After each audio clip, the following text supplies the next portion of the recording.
Now we know your password. Yeah. Okay.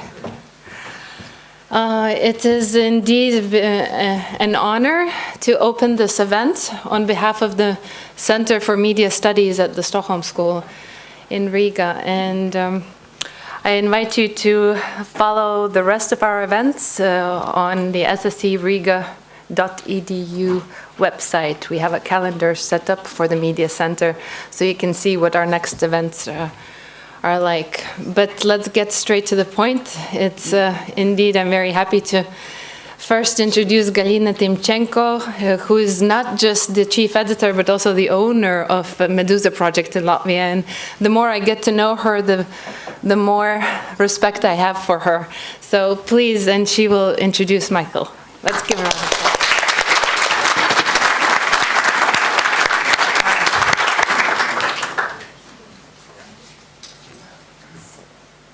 Every time it's a problem. Hello, everybody, and I'm very proud to be here. And it's one of the oddest things in my life to introduce my good friend to you, Mikhail Zygar, in English. So I'm awfully tired to say sorry for my English, and I used to say that one of the greatest men in the world, Viktor Frankl, in such cases said, I speak perfect accent almost without English. So sorry. One more sorry. So I want to introduce you Mikhail Zygar. He's not just a brilliant journalist. He worked for the most prominent Russian newspaper, Kommersant. He was editor-in-chief of, frankly, one and only Russian independent TV channel, TV Rain, or in Russian, Dozht. But he wrote books. For example, with Valery Panyushkin, he wrote book Gazprom, New Russian Weapon. And now he rocked the floor with his new book called All Kremlins Men. So let's meet Mikhail.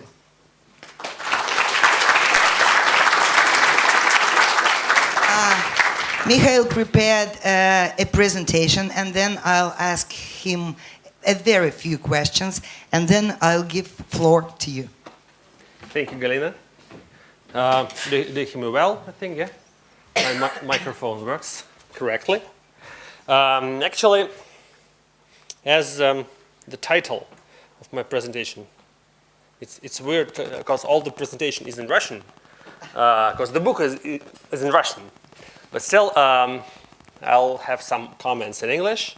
And my lecture, the title of my short and I hope ironic lecture is All the Kremlin's Men, New Hope or Phantom Menace. As you see, that's actually names of 2 episodes of Star Wars. So I'm not going to speak only about Russian politics, but also about Star Wars. I hope you're prepared for such a conversation, and you've seen all the episodes. The reason for such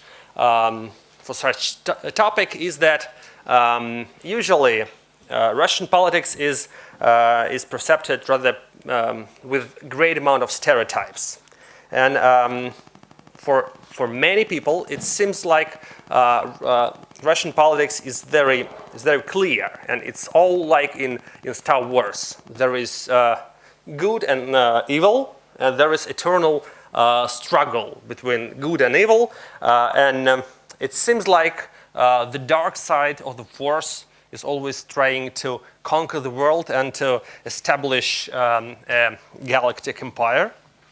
And finally, there is very small resistance that is trying to do something against this galactic empire. Actually, in the book, I'm trying to tell this story almost as a space opera like Star Wars, to make a story about what happened in Russia during last 15 years and why it did happen, and to find out the real reasons. I've been interviewing a lot of people from Putin's inner circle, and try to explain what are the real reasons for most of those events. But for the lecture, I'll try to make it short and to translate the most important events I'm covering in my book into language of Star Wars. So, the first episode. As you probably know, the first episode of Star Wars was called Phantom Menace, and it was made in 1999. That's a wonderful coincidence because that's exactly that era when our story also started. And my book starts the same year. That was the first year of actually Vladimir Putin's turning up in Russian politics. But speaking about Star Wars, the plot is very simple. Actually, in this episode, there was a young boy whose name was Anakin Skywalker. He was found by old Jedis, and they hoped that this boy is going to help them in fighting against the dark side of Force. Just in the same way, old Russian liberal Jedis, the members of President Yeltsin's family, and the liberal politicians and oligarchs found young Vladimir Putin, and they were sure that that guy was going to help them in fighting the dark side of the Force, I mean KGB. The symbol of that dark force was Yevgeny Primakov, notorious at that time, controversial figure, ex-chief of Russian intelligence, ex-prime minister, and for all the liberal Jedis, he was a symbol of comeback to Soviet Union, and they wanted to fight him as a representative of all old dark Soviet Union. And actually, the Jedi succeeded. Vladimir Putin really helped them resist that Soviet comeback.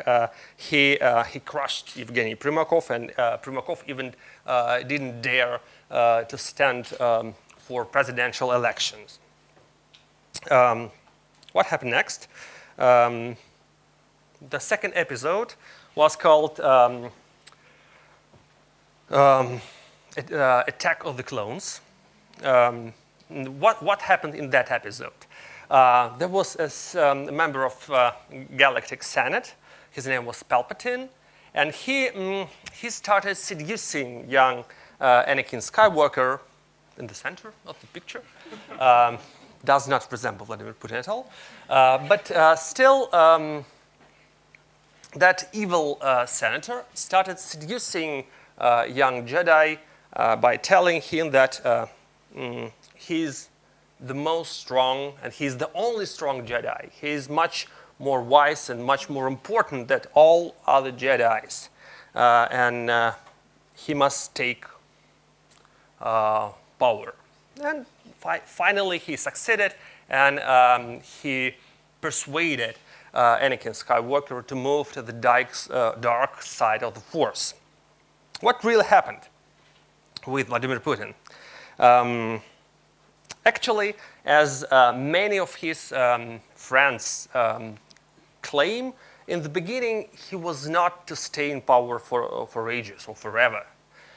He didn't even want it initially to get re-elected in 2004.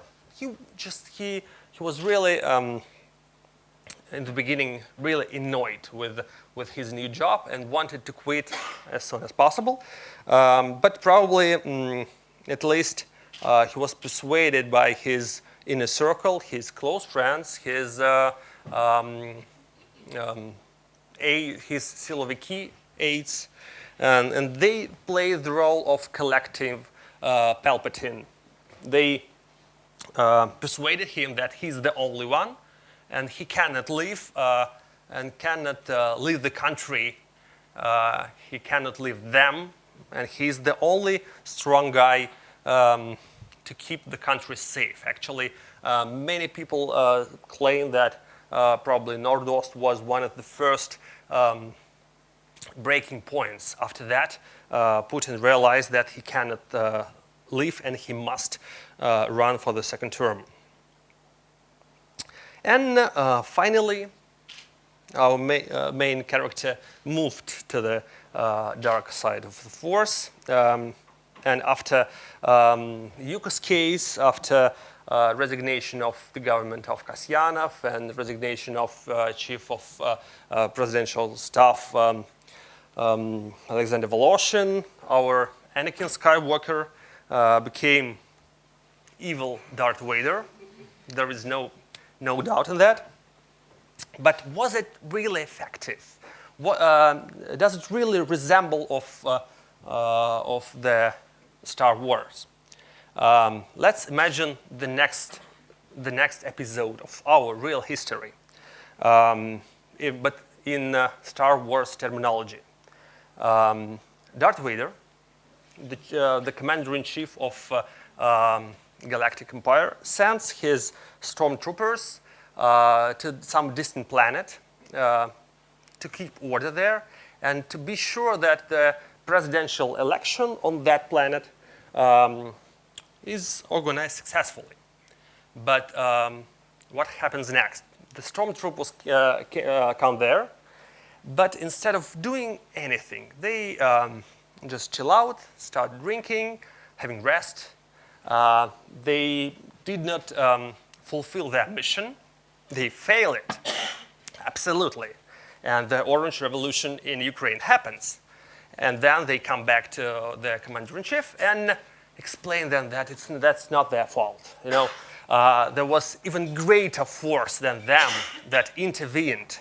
There was some kind of even more powerful galactic empire, American empire, that made them that organized Orange Revolution, and that's the real reason for their failure.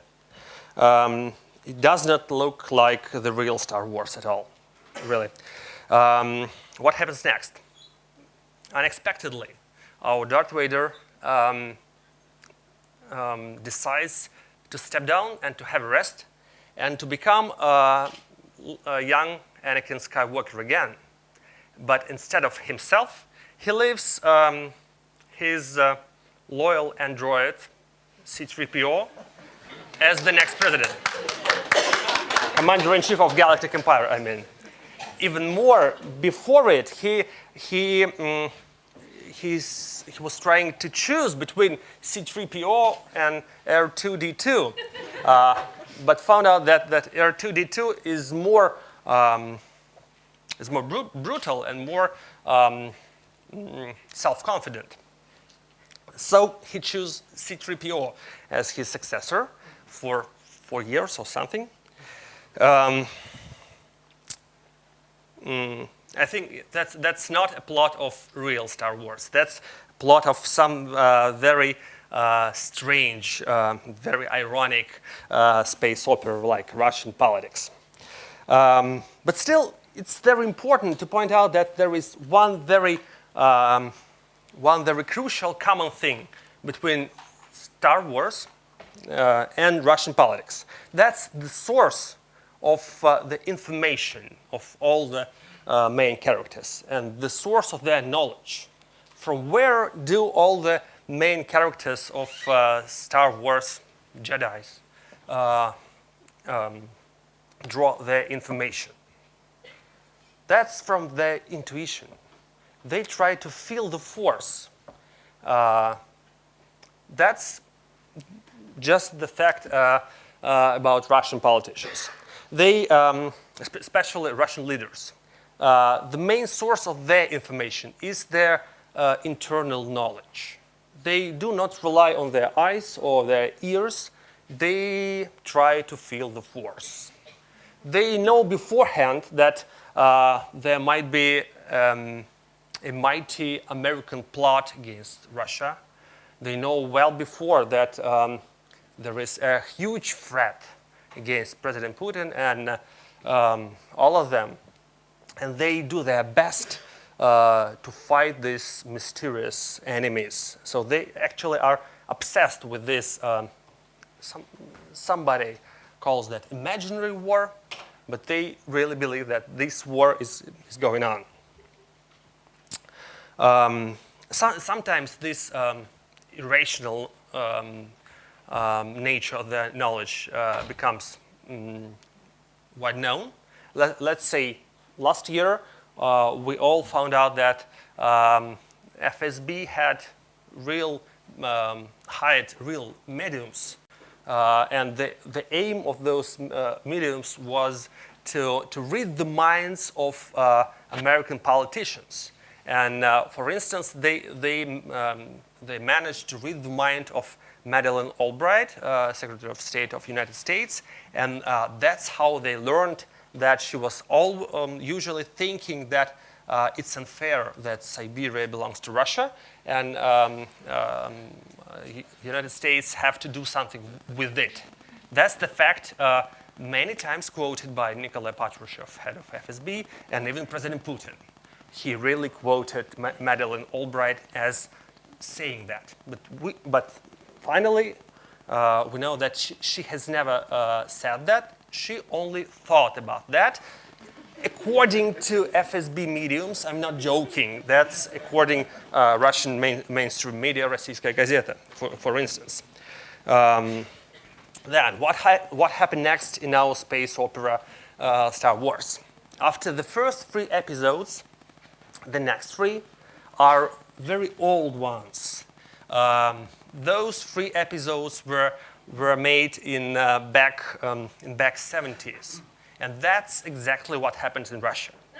We had a crucial, a strong comeback to 70s during the last years, during the last presidential term of President Putin, the return of Soviet Union, of Cold War and old Cold War rhetorics.